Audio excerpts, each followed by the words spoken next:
Thank you, Bonga, for the kind introduction, and thank you again for inviting me to come and participate in this meeting. I probably missed the previous two for reasons of clash of events, so it was my fault. And perhaps the fact that I left one of the jobs that I've been doing perhaps has given me the opportunity to attend this, and I'm very grateful for that. I want to talk about some of the work that we're doing, but before I do that, then I'll foreground it so that it is clear that this is collaborative work. When Bonga asked me to speak, it wasn't clear that it should be along those lines, but now I think it's very clear to me. So some of the people in this room are involved in the work that we're doing, but we didn't come together. Solomon. Spirit, honey. Spirit. So Solomon Tefara from Ethiopia is one of the people we're working together in this project. He is leading the Ethiopia site. Lori Chiknik is here. She's doing a lot of our training work with the fellows that we have recruited from all the sites. And so Dan Stein is not here, but Dan is leading the South Africa work. Lerato is one of the fellows. She's here. Anybody else that I'm not mentioning? I think that's about it. So there are many fellows, and Lori is going to have an opportunity to talk about that later. And this is the idea. This is around the time that this idea was being hatched. Some of the people here are on the extreme, on the left, that is Anne Stevenson. She was, running the logistics of the program for a long time. And Christy Denkler. I'm sure some of you have met her in Boston. Yeah. So, and then this is Edith Kuoba is my co-PI in Eldoret. She's really the one who's doing most of the work. So that's the other secret for the young researchers. You get to do a lot of the work, and then you get to have people do a lot of the work for you as you become older. And it helps when you have white hair. So that is a team at the site in Eldoret that is doing this work. I'm going to talk a bit about that, but we launched this in early 2018. The data collection, but the project thinking and planning and protocol writing and so on started probably 2015. I do remember I might have met you, David, in Boston around the time that I had come to discuss this with Steve Hyman. Right. And so that's around the time that it was maturing. This is our project manager and one of the research assistants. This was the first shipment, so we collect saliva as part of the project. I'm going to go into that.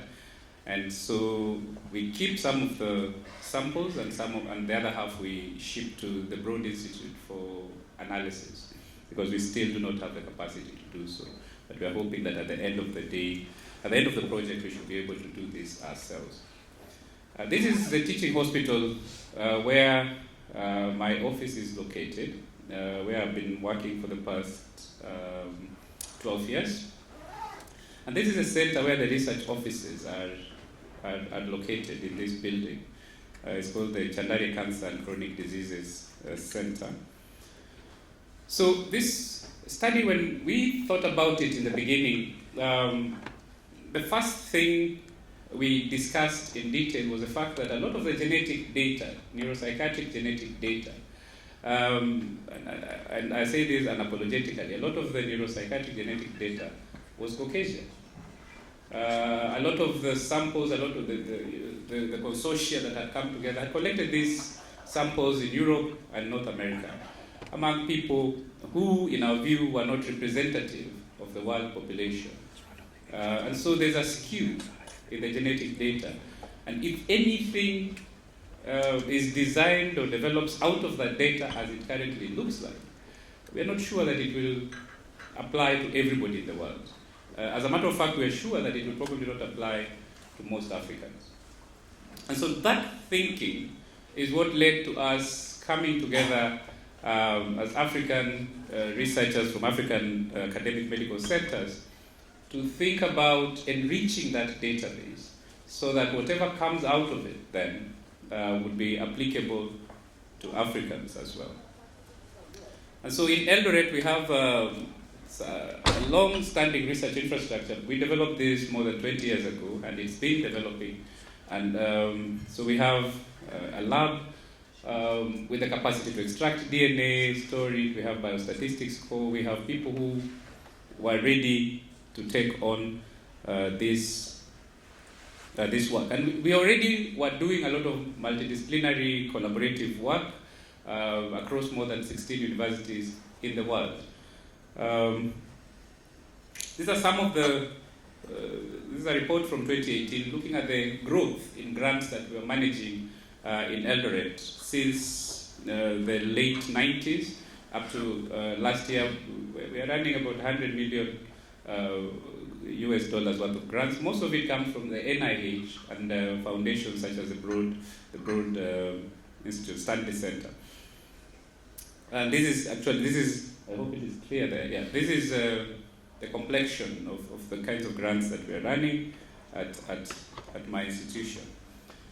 So the NeuroGAP study was designed to be based at the teaching hospital where we are located, but then it also involves sites outside of Eldoret town. And maybe to give you a visual, this is, we are usually very presumptuous, but since I'm in Africa, then I don't have to tell people where Africa is.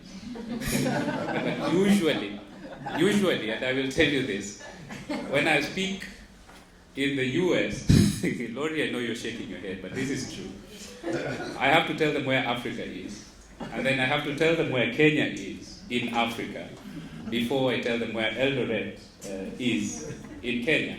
And all those sound like exotic place names, but not in Africa, because we know Africans know Africa a little better than other people do.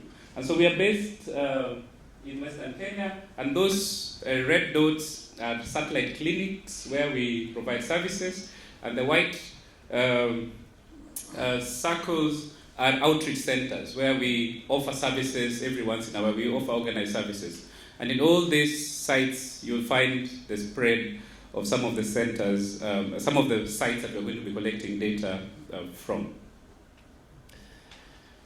And so this protocol has been published and is available, so maybe I'll be giving a link at the end.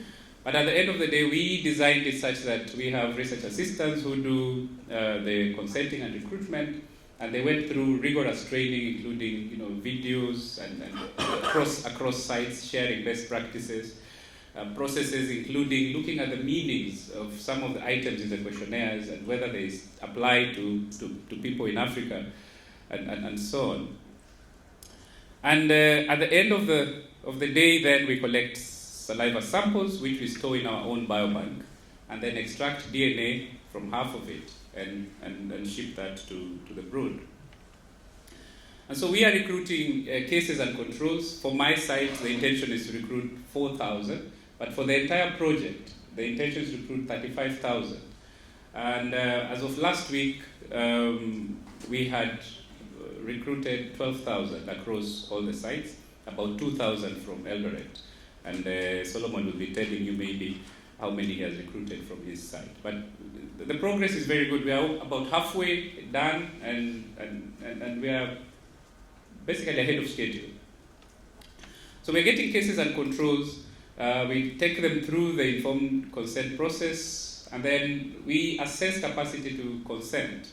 And we had to translate this UBAC instrument, which is used for assessing the capacity for consent, and ensure that the people giving consent actually know what it means. And so we have an ethics core that has been looking at that, and they're doing very interesting work, figuring out whether when somebody says, yes, I am willing to participate in this study, whether that is truly informed consent.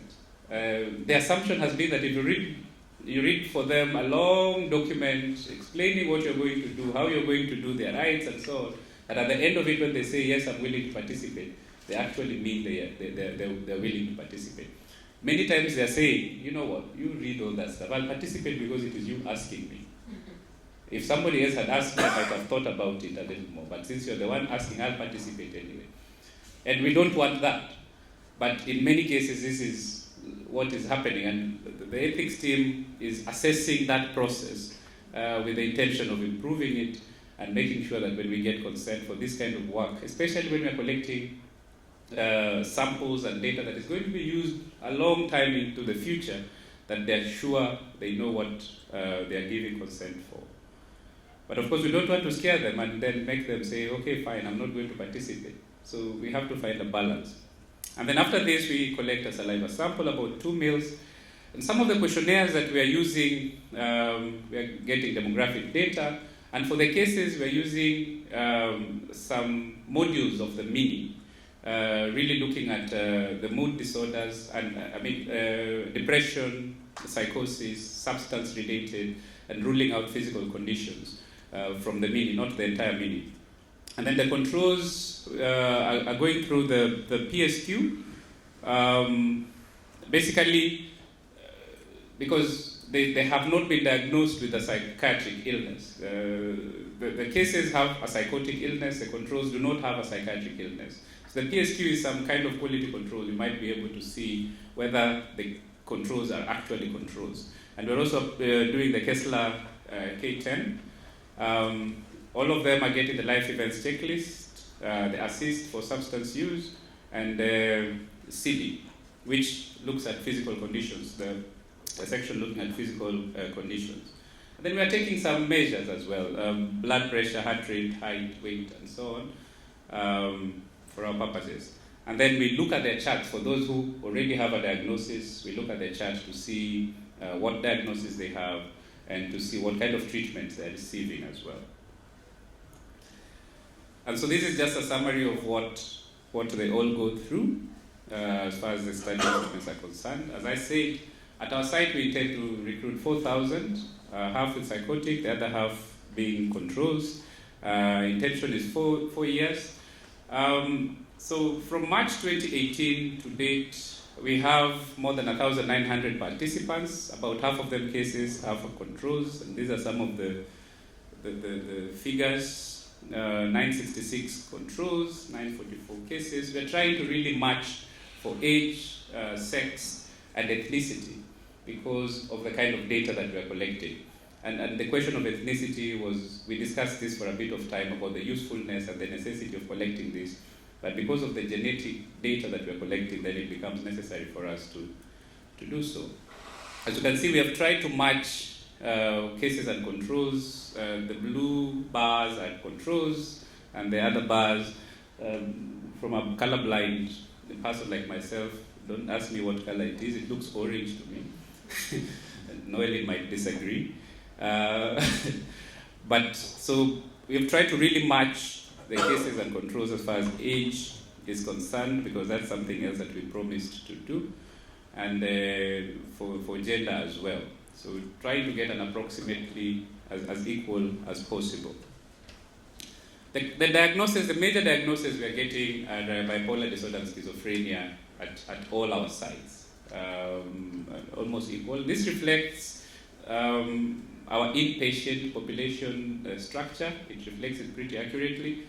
But also because we are looking for psychosis, so bipolar and schizophrenia are the main targets in this study. We have a few with schizoaffective disorder and a few with a psychotic disorder, not others specified. So looking at the life events checklist, these are some of the things we're finding. And this morning, we were listening to a very illuminating discussion on trauma. And you can see both among cases and controls, a significant proportion of them have experienced at least one traumatic event in their lifetime. And only about half can say that they haven't experienced any of this list of events on the life events checklist. And this is, so somebody was asking about whether the experience of trauma on the continent is the same as what you're seeing in the US. My argument is that yes, it is. And we were discussing with Solomon earlier today about the quality of traumatic events.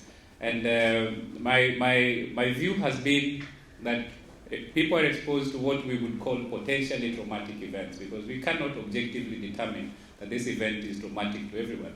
But their experience is what determines whether that event is traumatic or not. So using the checklist, more than half of the participants have experienced a potentially traumatic event. So some of the publications, we've published a couple of papers from this. One is a protocol, and the other one was the justification for the kind of work that we're doing. And we are hoping that within the next few months, we will start seeing some publications from the preliminary data that we have collected. We have several publications, in fact, from some of the fellows who are involved in this work. One of them is Edith. She's my co-PI, but she's also a PhD student here at University of Cape Town, and she's finishing her PhD this year. There will be a number of publications coming out of that. So these are just the two publications. And because I was told that I must leave enough time for question and answer, I will finish this last section in the next 5 minutes, and then we can engage. So we thought, other than just collecting data and making people famous by publishing and so on, we thought there's a role, there should be a footprint that we leave behind at the end of this project, whether in Kenya, Uganda, Tanzania, South Africa, and Ethiopia. We have to leave a footprint on the ground. And this is where we have the capacity building segment. And as I mentioned, we have fellows, and the fellows are not just in psychiatry. We have fellows who are trained in lab work, genetics, bioethics, statistics, and in psychiatry. And the Ginger Fellowship, which has been running now for more than 2 years now? We're in our third year. Yeah, in the third year now, is a core part of that capacity building component. And the fellows are trained in not only in psychiatric research, but also in the genetic component, bringing everything together, and in the ability to work together in a multidisciplinary team to do this kind of work. The goal of it, as we discussed with Laurie in the beginning, is that we must plan to replace ourselves. And this plan must be at the beginning. And so what Dave you're doing, I think this is really in line with what we are thinking. That once you have done something and you have a certain capacity, you must start thinking of replacing yourself. And this is what we are doing. So there is a potential for expanded collaboration within these centers that we have created across the continent. And so the Global Mental Health Forum, such as this, for us, is just coming in at the right time. Taking the example of Kenya and thinking about why this kind of work is important. Right now we have around 100 psychiatrists in Kenya. And our population is increasing. We're doing a census. We've just conducted a census, and we expect our population to have hit 50 million if they analyze the data correctly. We have demonstrated in the past that we have difficulties in counting, but this is improving. Mental health research capacity is therefore low, because most of the psychiatrists and the mental health people we are producing are geared towards providing services, because everybody thinks there's a service gap and we need people to provide this service. And so very few people are going into research. And most of the work in Kenya, Professor Dete is not here, but I think he was invited. I think he wasn't able to travel. But he's one of the names that you will see when you look for mental health research in Kenya, and a few other people. And our goal is to expand this beyond those few names that you know. Treatments and diagnostic tools have had limited utility for us because the research on these tools is done in the US, in Europe, and in settings that are not familiar to the practitioners in our populations. And without taking into consideration this diversity, the impact remains suboptimal. There are medications, in fact, with well-researched, old psychotropic medications with established dose ranges and so on, which I have been told by some of the clinicians, when they apply those dosage ranges, either it is too much or it is too little and doesn't have the effect that is expected. And when they go outside of those ranges, then they see some kind of effect. And this is because very little research has been done on Africans. And then stigma is the other thing that we are tackling through the kind of work that we're doing, because across the continent and in my country, it affects how people with mental illness are treated. This is improving, again, hopefully because of the impact of some of the work we have done. And only this year, in June, during a national day, the President declared that mental health becomes a national priority. And so we are taking advantage of that to try and expand this kind of work. And I cannot finish, of course, in a forum such as this without reminding my colleague Bonga and Solomon where everybody came from. And it is not only because people from my country are indicated there as living where we all came from, but it is because this is the reason why Africa must be included in research on especially mental health and genetics. Because if you leave out Africa, then you're just looking at branches of a tree without looking at the trunk itself, where everybody came from. I have argued, in fact, that if you want to do genetic work efficiently with very limited resources and so on, you can come to Africa, and you can come to East Africa, and you can come to Kenya. And if you did that alone, the chances are that it will be representative of the whole world. This is the argument, that if you do this work in Africa, chances are it will be representative of the whole world. But if you do it in England, it's just one branch. If you do it in the US, it's a branch and so on. So thank you very much for listening to me. That last one reminded me of Trump and Sharpie. Maybe that dot should have started with the bottom. Do you have questions for Professor Atwoli? Any questions for us? Yes, sir. Thank you, Prof. For the good work that carried out in your Please give him the microphone. I can shout. It's all right, but you're recording with cameras, so the camera just like you. Hello. Thank you very much, Prof, for that presentation and the good work you are doing. I'm just curious to know what arguments you had about ethnicity, bearing in mind that you wanted to use it as one of the control. Because, as you know, most of the work you are doing is in Western Kenya. Maybe for those who don't come from that part of Africa, you might not know the tribal configuration. Or are you considering tribes, or, and in that context, Luyas, are you taking them as a single unit? Okay. And what were the conclusions? How did you resolve that? Lovely. These are some of the questions that we had to answer, because to ask what is ethnicity, and the difficulties around ethnicity and the fluidity around ethnicity is something that we are still discussing as we go.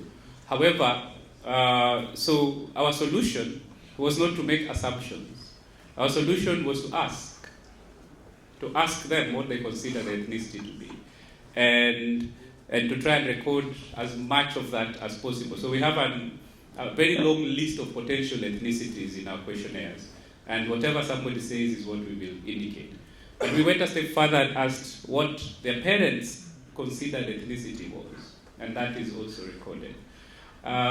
So we are not going in with any theory. We are being very empirical, just collecting the data, and then we are comparing the genetic data that we have collected with existing databases, which already had collected some data from Western Kenya, among the Luya, and from among the Maasai, more central, south of Kenya, and a few other communities, and then some communities in Uganda also. Some data exists in eastern Uganda, so comparable data. And the preliminary analysis that we have done, which I have not shown, is that people's self-declared ethnicity maps pretty well onto the genetic data that's already existing about the ethnicities of people in Kenya and East Africa. And I think the same applies to South Africa as well. So the difficulty we had, which I'm sure you're alluding to, is the fact that ethnicity is a very contested issue in our part of the world. And sometimes it becomes a determinant in resource allocation. And we've had to legislate about how to handle ethnicity in some of our countries. And it has caused war in some of our countries. In 2007, we had a civil conflict in the country after elections because of the link between ethnicity and political positioning and political parties or whatever you want to call them. And so we had to be very careful not to be seen to be promoting, a certain line of thinking that then places some ethnic group above another for that reason. And part of our consultations within the community and with our ethics IRB included how we are going to handle the question of ethnicity. So it is still a big deal. However, Eldoret is a very cosmopolitan city in the country now, and we are getting data from multiple ethnicities as represented in the country, which is a good thing. And we are going out of Eldoret to other places which are relatively more homogeneous, but they're different. Each of the sites have different communities inhabiting them. So thank you.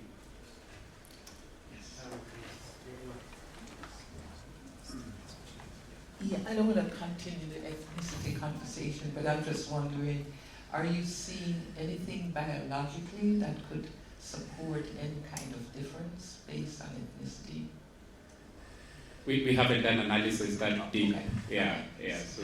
Yes, all right. So the question I really wanted to ask was, do you think you'll be able, based on some of the genetic material that you have, since you are collecting some data as you rightfully said, potentially traumatic experiences, because I assume you're not hearing the person talk about its meaning to you.